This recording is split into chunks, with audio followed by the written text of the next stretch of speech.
Gobyerno ng Australia magbibigay ng 7.5 million Australian dollars sa mga nasalanta ng bagyong Pablo sa Mindanao. Samantala, nagpahayag naman ng paghanga ang Australia sa ipinatupad na sistema ng pagtulong ngayon sa Davao Oriental. Narito ang ulat ni Eddie Arellano ng PTV Davao.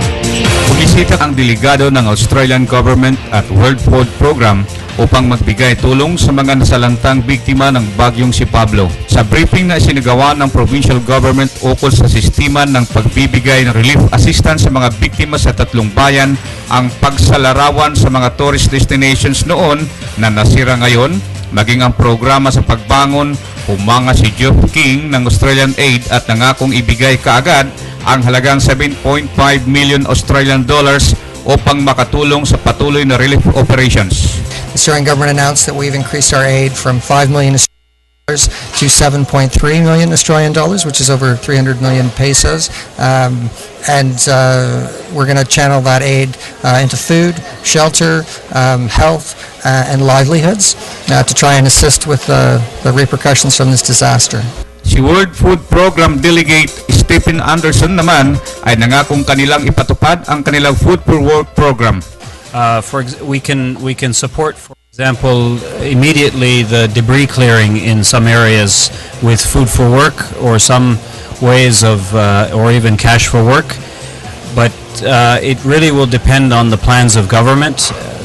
Because we don't have our own independent plans, we will just support what already there is existing capacity and plans to do. Pagkatapos ng briefing, tumuloy naman kaagad ang dalawa sa tatlong mga bayan upang kanilang matingnan ang kalagayan ng ating mga kababayan doon.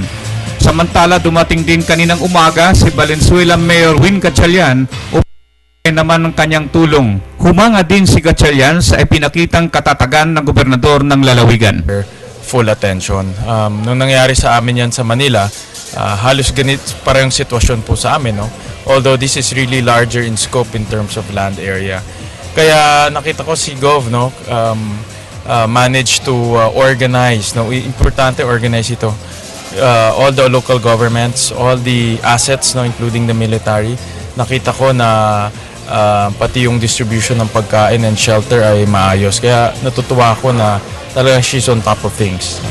Kung matatandaan, labis din ang pinsala ng Valenzuela City nang ito'y tamaan ni Bagyong Undoy at ng monsoon rain ngayong taon. Para sa Telebisyon ng Bayan, Eddie Arellano.